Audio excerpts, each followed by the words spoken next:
నమస్తే welcome to BIG news బులెటిన్ల ముందుగా headlines Bhopal new Delhi Vande Bharat express రైలును ప్రారంభించిన ప్రధానమంత్రి ప్రయాణికులకు సౌకర్యవంతమైన ప్రయాణాన్ని అందిస్తుందన్న నరేంద్ర మోదీ దేశంలో రైతు సంఘటిత శక్తిని ఏకం చేద్దామని పిలుపునిచ్చిన సీఎం కేసీఆర్ 14 మంది ప్రధానులు మారిన అన్నదాతల తలరాత మారలేదని ఆవేదన పవన్ కళ్యాణ్ 5 ఏళ్లు సీఎంగా ఉండాలంటే ఒంటరిగా పోటీ చేయాలన్న హరిరామ జోగయ్య టీడీపీతో కేవలం మంత్రులతోనే పొత్తు సరిపెట్టుకోవద్దంటూ జనసేనానికి సూచన.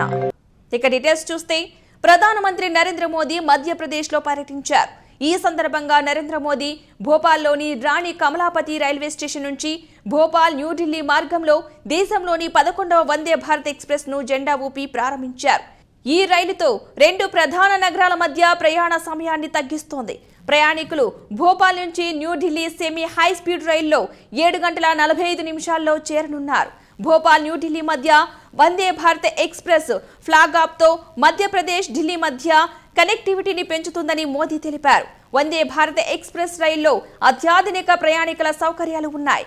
ఇది రైలు వినియోగదారులకు వేగవంతమైన సౌకర్యవంతమైన ప్రయాణ అనుభవాన్ని అందిస్తుందని మోదీ అన్నారు.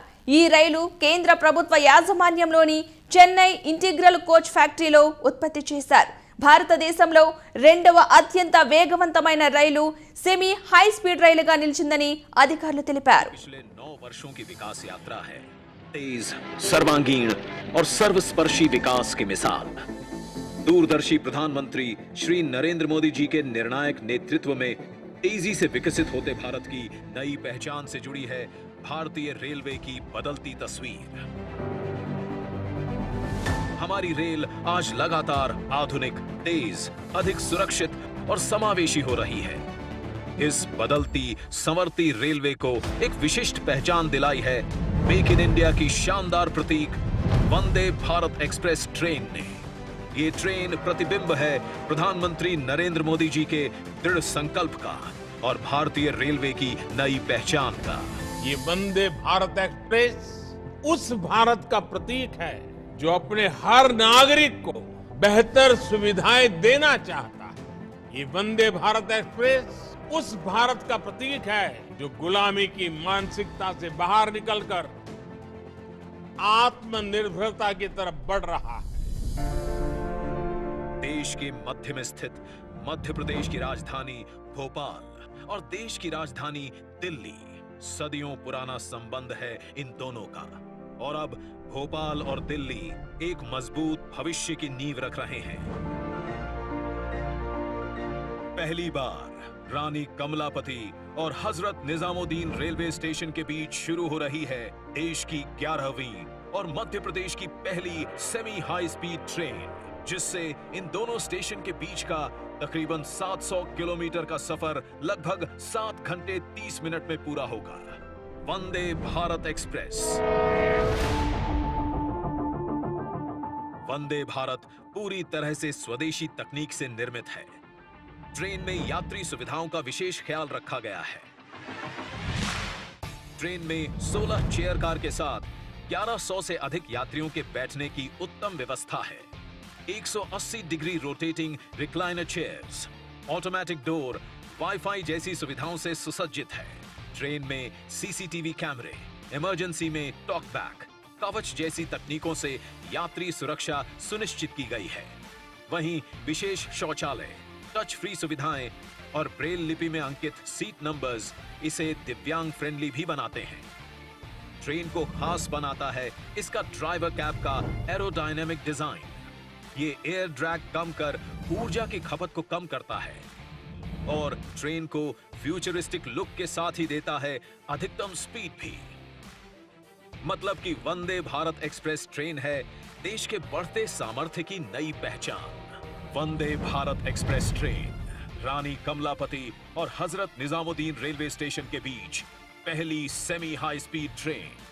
आज प्रधानमंत्री नरेंद्र मोदी जी वंदे भारत एक्सप्रेस ट्रेन को हरी झंडी दिखाकर कर रहे हैं शुभारंभ. हमारे नॉर्थ ईस्ट के राज्य ट्रेन से नहीं जुड़े थे. साल 2014 में जब आपने मुझे सेवा का अवसर दिया तो मैंने तय किया कि अब ऐसा नहीं होगा, अब रेलवे का कायाकल्प होके रहेगा। बीते 9 वर्षों में हमारा ये निरंतर प्रयास रहा है कि भारतीय रेल दुनिया का श्रेष्ठ रेल नेटवर्क कैसे बने। దేశంలో రైతు సంఘటిత శక్తిని ఏకం చేద్దామని బీఆర్ఎస్ పార్టీ అధినేత ముఖ్యమంత్రి కేసీఆర్ పిలుపునిచ్చారు. 14 మంది ప్రధానులు మారినా దేశ ప్రజల తలరాత మాత్రం మారలేదని ఆవేదన వ్యక్తం చేశారు. మహారాష్ట్ర షెట్కారీ సంఘటన రైతు నేత శరత్ జోషి, ప్రణీత్తో పాటు పలువురు రైతు నేతలు బీఆర్ఎస్ పార్టీలో చేరారు. ఈ సందర్భంగా కేసీఆర్ మాట్లాడుతూ రైతుల పోరాటం న్యాయబద్ధమైనదని, తలుచుకుంటే సాధ్యం కానిదంటూ ఏమీ ఉండదని వ్యాఖ్యానించారు. నా 50 ఏండ్ల రాజకీయ అనుభవంలో ఎన్నో ఆటుపోట్లు ఎదుర్కొన్నానని, తెలంగాణలో ఏం చేశామో మీరంతా ఒకసారి చూడండి అని సూచించారు. నల్ల చట్టాలకు వ్యతిరేకంగా ఉద్యమించిన రైతులను ఉగ్రవాదులన్నారు, ఖలిస్తానన్నారు, వేర్పాటువాదులన్నారు. కానీ రైతులు అకుటింత దీక్షతో పోరాటం చేయడంతో మోదీ దిగివచ్చి రైతులకు క్షమాపణ చెప్పారని గుర్తు చేశారు. కానీ 750 మంది రైతులు చనిపోతే కనీసం ప్రధానమంత్రి స్పందించకపోవడం బాధాకరమని కేసీఆర్ అన్నారు. लड़ा अभी भी लड़ रहे हैं। हाल ही में अभी हमारे आंखों के सामने वर्तमान में 13 महीने सारे हिंदुस्तान के किसान, अगर सारे ही किसान हैं, उनके प्रतिनिधि दिल्ली में बैठे थे, कहीं अन्य जगह नहीं, देश के राजधानी में। वो भी कितना समय के लिए? 13 महीने के लिए बैठे थे। उनको क्या क्या नहीं कहा सरकार ने, नक्सलेट भी कहा, खालिस्तानी भी कहा, उग्रवादी कहा, पता नहीं क्या क्या आरोप। फिर भी वहां धूप में, चाव में, बारिश में, जाड़ा में, ठंडा में लोग अटल बैठे रहे। आखिरकार सरकार को झुकना पड़ा और प्रधानमंत्री माफी मांग लिया, कानून वापस ले लिया। लेकिन उससे हम खुश हो गए, सब तुतल पुतल हो गए, जिधर के उधर निकल गए, हट गए। अब 13 महीने इतनी कड़ी आंदोलन करने के बाद और आंदोलन के दरमियान 750 किसान शहीद होने के बाद प्रधानमंत्री के मुंह से एक शब्द नहीं निकला, कम से कम सहानुभूति का, सिंपैथी का एक शब्द नहीं निकला। कुछ इनके घर के परिवारों के लिए कुछ। పవన్ కళ్యాణ్ 5 ఏళ్లు సీఎంగా ఉండాలంటే జనసేన ఒంటరిగా 175 స్థానాల్లో పోటీ చేయాలని కాపు సంక్షేమ సేన అధ్యక్షుడు హరిరామ జోగయ్య అభిప్రాయపడ్డారు. పవన్ బీజేపీతో కలిస్తే మోదీ చరిష్మా తోడై అదనపు బలం చేకూరుతుందని అన్నారు. టీడీపీ జనసేనతో కలిస్తే ఇక వైసీపీ ఓటమి ఖాయమని హరిరామ జోగయ్య జోస్యం చెప్పారు. అయితే పవన్ కళ్యాణ్ ను సీఎం చేస్తేనే వైసీపీని ఓడించగలరని, ముఖ్యమంత్రి అభ్యర్థిగా ప్రకటించాలని జోగయ్య డిమాండ్ చేశారు.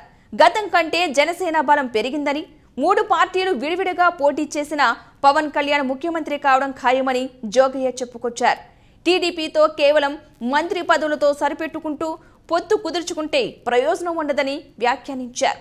చంద్రబాబు ఈ విషయంపై స్పష్టత ఇచ్చిన తర్వాతనే పొత్తుకు దిగాలని హరిరామ జోగయ్య సూచించారు. ఈ bulletin updates keep watching BIJ news.